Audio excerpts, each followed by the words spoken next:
Delivery boy కథ. Viral video. భుజంపై కర్ర, బండిలో బ్యాగు. డెలివరీ బాయ్ కథ. అతనికో కాలు లేదు, సరైన పని లేదు, అయినా చిన్నబోలేదు. ఏ పని దొరికినా సరే చేద్దామని అనుకున్నాడు. డెలివరీ బాయ్గా మారాడు.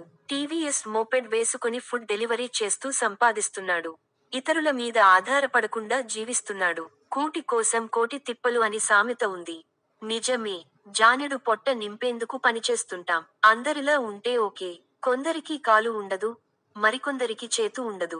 దివ్యాంగులను సమాజం పెద్దగా పట్టించుకోదు. వారిని చూసి అయ్యో పాపం అంటోంది తప్ప సాయం కోసం ఏ ఒక్కరు కూడా ముందుకు రారు. ఎక్సెల్ మోపెడ్ మధ్యలో డెలివరీ ఆర్డర్ కు సంబంధించి పెట్టుకున్నారు. అయినప్పటికీ అతను హోటల్ వద్దకెళ్లి ఆర్డర్ కలెక్ట్ చేసుకోవాలి.